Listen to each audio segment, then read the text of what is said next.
Okay, so I would like to start by thanking the organizers for giving me the opportunity to present my work today.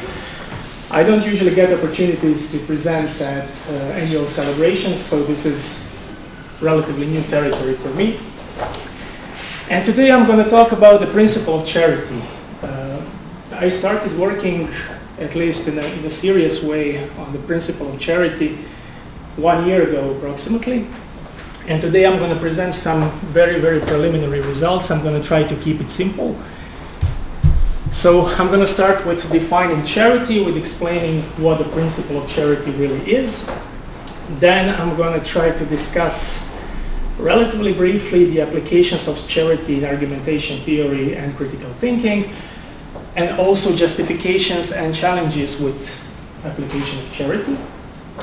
Then the third step of this presentation involves some critical remarks about current state of the research. So I believe that at this state of the research there are two general limitations that should be addressed. And then finally I will offer some very general guidelines on how to address these two very general issues.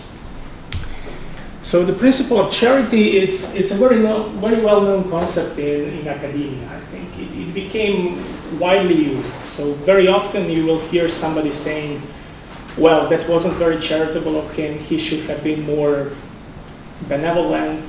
So it's the concept that's widely used, but the technical or this philosophical principle of charity, it's a rather narrow rule that serves to address very particular kinds of problems. So the basic idea is that every once in a while you're gonna, in conversation or with discussion with someone, you're gonna face some expressions or some sentences, some utterances that are not completely clear to you. And then in usual circumstances there are typical or standard ways of overcoming this sort of interpretative uncertainty. So you can usually learn a little bit more about the speaker, you can usually learn a little bit more about the world, about the language that the speaker uses, and you can overcome this interpretation dilemma in a rather conventional way. However, sometimes it happens that the speaker says something and there are 2 or 3 or 4 interpretations of what the speaker might have meant, and you don't really have a winner, and you cannot really consult any additional evidence, and probably in some circumstances you should make your choice. And then in these very, very specific circumstances, philosophers and argumentation scholars, they argue that sometimes you should use the principle of charity, which means that you should presume that the speaker is reasonable, that the speaker is rational, and then choose the interpretation which fits the most with this presumption of rationality. So that's the recipe for overcoming this particular problem. Now the next natural question is, what does it mean for a speaker to be rational? That's a huge philosophical issue, but for our purposes we can simplify it a little bit and say that speakers or agents in general are rational if they mostly hold true or justified beliefs. So it doesn't have to be always we are all fallible, but for the most part, at least in usual commonsensical stuff, you are mostly holding true beliefs.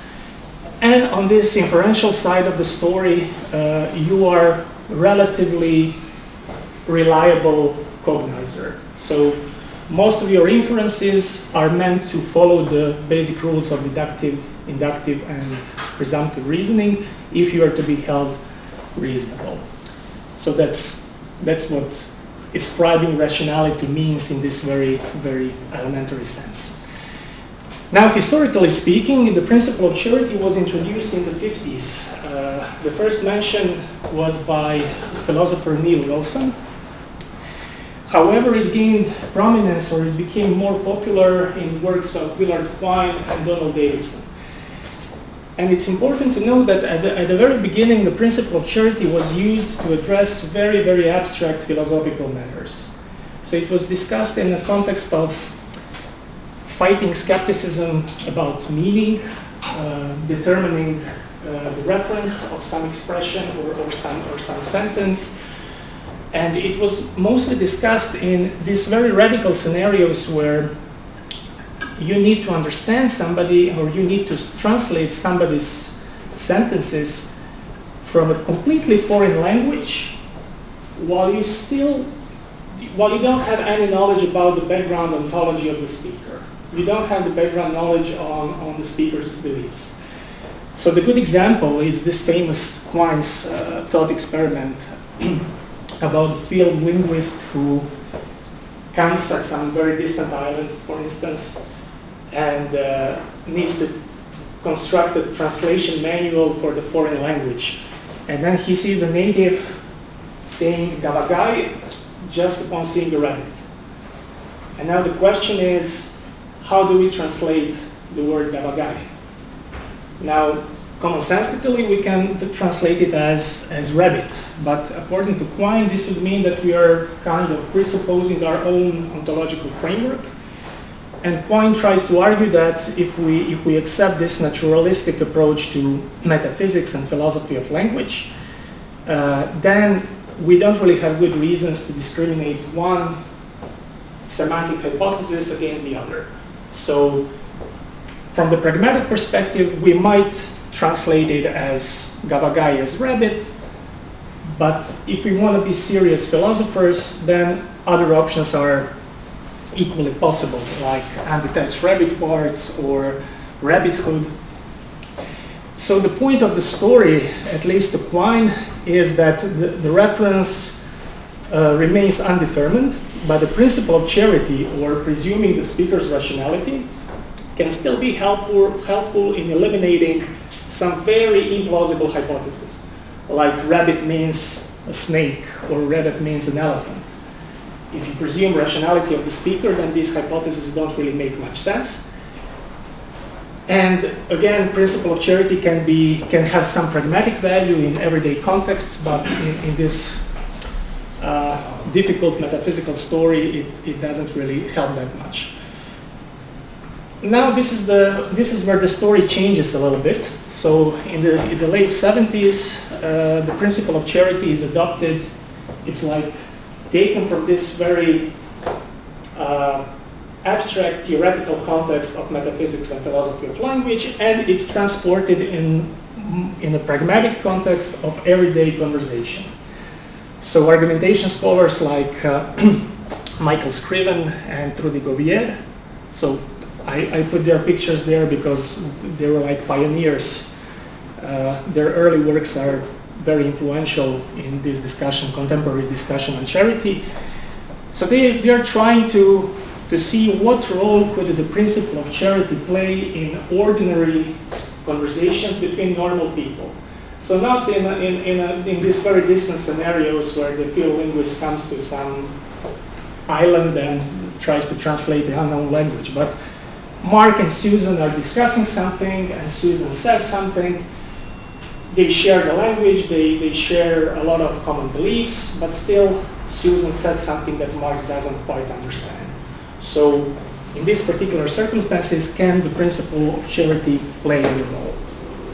So it's a completely different context. An example might help. So I took this example from the Italian movie The Great Beauty. So at some point in the movie, there is a scene where a group of people is sitting at a rooftop terrace, and they're just having a casual conversation about something. And then one of the characters in the movie, Stefania, she says, "Rome is the only city in the world where Marxism has truly existed." And she's referring to contemporary Rome, so 21st century Rome. Now, this utterance, this sentence appears highly implausible. So, out of all communist city in the world, it's very unlikely that Rome is the most communist or the most Marxist city in the world. So, one natural way of reacting to this kind of sentence is thinking whether the sentence should be taken literally, or maybe the sentence has some alternative meaning. So if we presume that Stefania is rational, then we should maybe try to find alternative interpretation of the sentence. So we might ask, is Stefania perhaps using some sort of hyperbole to exaggerate a little bit, to express her frustration with Rome? Is she maybe trying to be funny? Maybe she has a weird sense of humor and she's trying to make a joke or something? So if we want to preserve the idea of Stefania's rationality, we will try to find some hidden meaning between the literal one. Now in argumentation theory, principle of charity applies to many different kinds of dilemmas. So it might be useful when you're facing ambiguous sentences. So when some concept in a sentence or some term is ambiguous, you might try to favor the interpretation that's a bit more sensible or that makes the speaker more rational. Then every once in a while, you might face this dilemma whether something is an argument or an explanation. So, I don't know, you're reading something on the internet, you're reading some newspaper article, and you can recognize that some kind of inference is going on there. So the author introduces some premises, he draws some conclusions, but you still don't know whether he or she is really trying to argue something, or is she just trying to explain some point of view without the attempt to convince anybody. So you can have this sort of dilemma, and then in some circumstances, if you want to be charitable, it's better to interpret the piece of reasoning as a decent explanation than as a bad argument, for instance. Then there are many different applications. I won't go into details concerning the relationships between premises and conclusions, reconstruction of antimemes. So very often when we argue, we don't express all the premises. We don't express all the conclusions. There is a lot of implicit material. And then if you're trying to reconstruct what the missing premise is, there are many different premises that can fill the logical gaps. And some premises are going to make the argument stronger, some premises are going to make the argument weaker. So again, you can be charitable or uncharitable in reconstructing antimemes. Also, some scholars believe that charity is not only about interpretation, that it also has to do with criticism. So sometimes you can be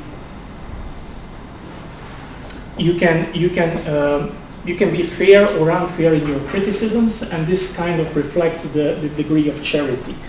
So for instance, if somebody puts forward an inductive or defeasible argument, and you're evaluating this argument by adopting a deductive standard. So this very usually happens in these pseudo-scientific debates when somebody argues, well, scientists have shown that the vaccine might help, for instance. And then somebody says, well, they didn't conclusively prove that vaccines are helpful, or, you know, so this is a very uncharitable reading of the original argument, because the original argument was probabilistic. It wasn't meant to be deductive argument. Or in reacting to somebody's argument, you can try to, you can focus on central parts of the argument or peripheral parts of the argument. So focusing on central parts is charitable, focusing on peripheral parts and hair splitting, nitpicking, and that kind of strategies, they are pretty uncharitable. So that's another way to apply charity. The crucial question in the literature, I believe, is whether charity is justified, or how can charity be justified. So even if we agree that it makes some kind of sense to be charitable in particular circumstances, the question is, how do we justify charitable stance? And then there are 4 different ways to justify it. Some scholars argue, or Jonathan Adler in his early work, he argues that charity is epistemically justified because by choosing a stronger interpretation of the argument, you are improving the quality of the discourse. So you're choosing the stronger interpretation of the argument, which invokes stronger criticism, and then whatever comes at the end of this discussion, whatever position you adopt at the end, you can take this position seriously because you were dealing with stronger versions of the argument. Then some scholars believe that it's our moral duty to be charitable. There are some consequentialist arguments justifying charity on grounds that being uncharitable is usually psychologically harmful, and that on the other hand, from the ontological standpoint, we should be charitable to each other because we owe this to each other. The speaker has the right to be treated with dignity, the speaker has the right to be heard. So that's one way of justifying it. Trudy Govier, in her early work on charity, she believes that charity shouldn't really be justified in a strict sense, but that charity is like follows in a way from the very constitutive conditions for having a reasonable discussion. She believes that if you're really participating in a cooperative discussion, then charity kind of naturally follows from the very idea of cooperation. So it's kind of an essentialist argument, at least in my reading. And then finally, there are rhetorical and dialectical reasons to be charitable. One of the main reasons is that being charitable avoids some sorts of argumentative fallacies. For instance, if you're taking a stronger version of the argument, then you won't be committing strawman fallacy. So, and if you're attacking stronger version of the argument, then you have a better chance to actually win the discussion. If you're attacking the weaker version of the argument, then the proponent can just correct you and say, well, you know, you're attacking the strawman. So, in some circumstances, it makes sense. However, there are plenty of challenges, and the literature is pretty disorientating. I don't know. It's actually a bit frustrating because for every justification there is like a parallel problem with it. So while some scholars believe that charity is epistemically justified, other scholars say that it's epistemically unwarranted because the presumption of rationality is epistemically unwarranted. So some scholars believe that people are not basically rational, that there is plenty of evidence from cognitive psychology concerning cognitive biases and so on, indicating that people are not very good reasoners. So why should you presume the speaker's rationality? This seems like it seems a bit like a random move. Then if you apply too much charity, you can distort the original message. So if the only point is to deal with stronger arguments, then at some point you can lose track of what was originally said. You can just manipulate the original argument until you get something that makes sense. And even though this can be epistemically justified in some sense, you're distorting the original message and you are not communicating with the arguer anymore. So that's dialectically problematic. Moral justifications are tentative because sometimes there are risk distributions that can tilt the scale in other direction where it's actually morally required not to be charitable. If you have an angry politician who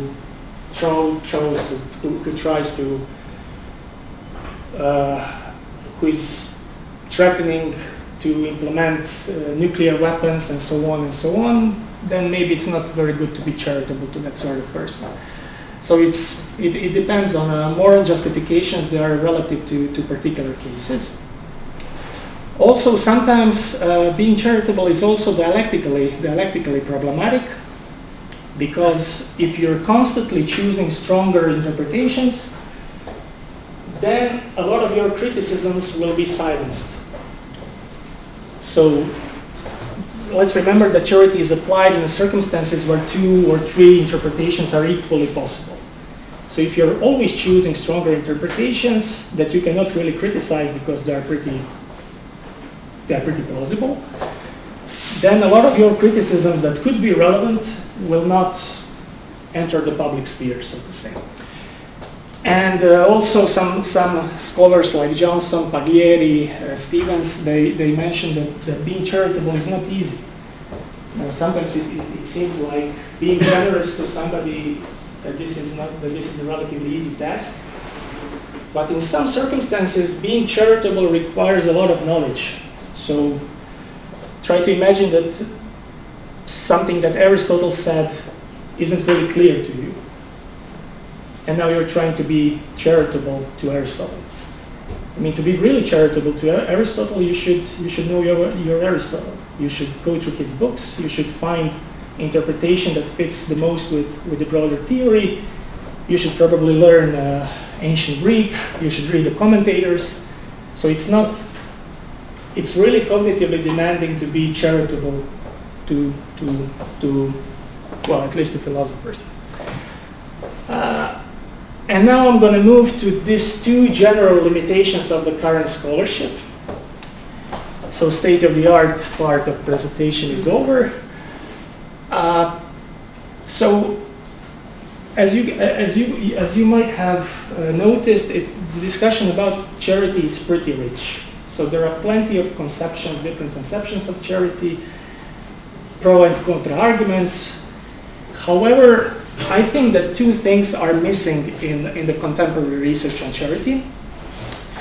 The first thing that is missing is recognizing that principle of charity can also be used to navigate epistemic dilemmas. So it's not only about interpretation, and it's not only about criticism. At least that's my opinion. I'm going to try to argue briefly what I mean by this. And then the second limitation is that current research overlooks that charity can be applied to many different speech acts.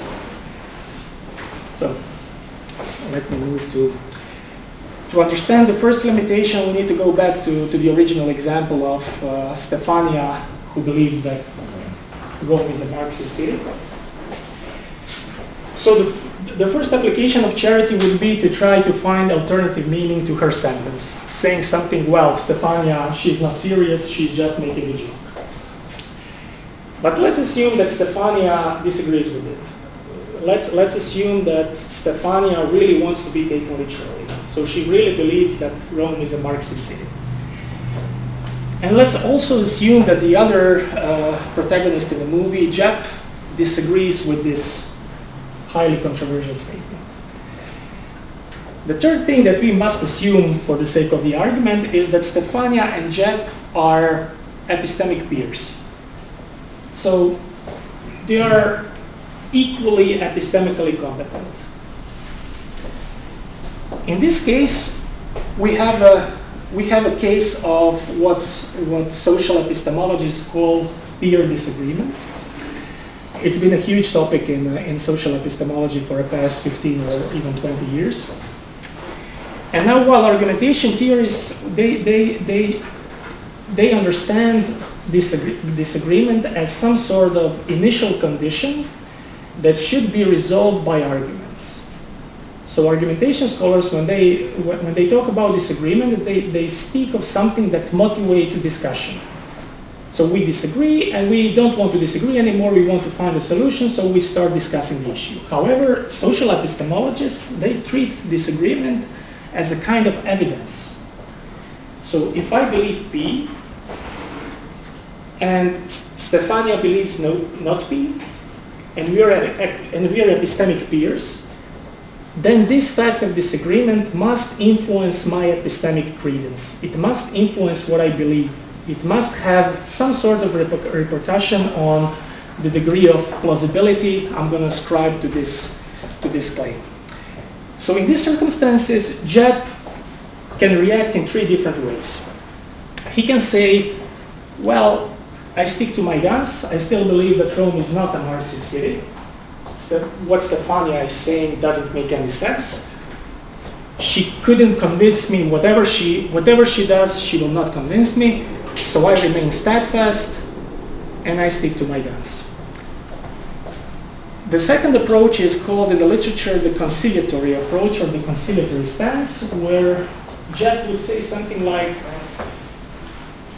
this Stefania sentence, it doesn't really make sense, but we are epistemic equals. Maybe she knows something that I don't. So at least I will lower my credence in the original position. I maybe don't need to suspend my judgment, but I will at least lower my credence. That's the second position. And the third position is taking a dialectically submissive stance and just saying, well, I trust Stefania. Stefania is smart, she's competent, she must believe this for a reason, so I will just trust her for the time being, and I will accept that Rome is a Marxist city. Now, the only point that I want to make at this point is that these three reactions, they correspond very well to three different degrees of charity. So sticking to your guns means being non-charitable. So you're not taking Stefania's rationality into account. It doesn't play any role in your assessment. You're just sticking to your guns and you're dismissing her belief. Conciliatory stance corresponds very well to moderate principle of charity, where you are taking Stefania's rationality into account, but you're still taking your own rationality into account, and you're kind of you're splitting the difference or going for the middle solution. And the dialectically submissive position, it reflects the strong principle of charity, because you're completely forgetting everything you know about the world, all the empirical evidence suggesting that Rome is not a Marxist city, and you're putting your trust to Stefania. So my only point at this stage is that principle of charity, or something very close, something that resembles the original principle of charity, can also be used to navigate these sorts of dilemmas. So not dilemmas about the meaning, not dilemmas about what's the meaning of Stefania's utterance, but dilemmas of how should the plausibility of Stefania's utterance be interpreted given the peer disagreement. So it has a broader application. The second problem that I think should be addressed is that principle of charity in contemporary literature was applied only to statements and inferences. And this makes complete sense if you're a logician. If you're just dealing with logic, if you are dealing with propositions and inferences, relations between propositions, arguments, explanations, then this makes sense. But if we approach arguments from this pragmatic standpoint, where arguments are actually used by real people in real conversations, then we will realize that there are so many speech acts that can be interpreted charitably or non-charitably. For instance, the question, what does it mean to interpret concession charitably, or retraction of the prior claim charitably, or what does it mean to interpret question charitably? It's not really being addressed in the literature. So I'm just going to briefly illustrate how questions can be interpreted charitably and non-charitably. So imagine a dialogue where the proponent says, Aristotle is the most important philosopher ever, full stop. And then the opponent asks, why do you think Aristotle is the most important philosopher ever? Now, important thing to notice here is that the original statement as well as the question, they may have many different focal points. So there are many different parts of the sentence, many different aspects of the original utterance that might be questioned. So one non-charitable interpretation of the question would be assuming that the questioner or the opponent focuses on the word philosopher. So that the opponent question is, why do you think Aristotle is the most important philosopher, rather than a sailor or a pop singer or an opera singer or whatever? So focusing on the word philosopher and some contrast class like why philosopher rather than non-philosopher. That would be highly uncharitable interpretation of the question because it denies common knowledge. So adopting this interpretation assumes that opponent doesn't even know who Aristotle is. And I mean, even if you're not a philosopher, it's a general knowledge. So that's highly uncharitable reading of the question. More charitable reading would be, why do you think Aristotle is the most important philosopher? So we don't deny that Aristotle is a philosopher, we just challenge his importance. Somebody might think that Plato is more important than Kant. So this would be, of course, more charitable reading, and it would lead to a more constructive discussion. So, of course, this is just a preliminary, some very preliminary kind of and very vague way of thinking about questions. Questions are very complicated, but it's still addition to the literature because nobody really mentions this at this stage. And that brings me to my conclusion, and my conclusion is highly optimistic when it comes to the principle of charity. I think the principle of charity is much more important to argumentation studies than it's been acknowledged at the moment. I think that it applies to a broader range of dilemmas. So it doesn't apply only to dilemmas about meaning, it also applies to dilemmas about epistemic status. And it doesn't apply only to inferences and statements, but also applies to questions, retractions, concessions, and many other speech acts. One very natural way of addressing these questions is to adopt a dialogical approach to the principle of charity.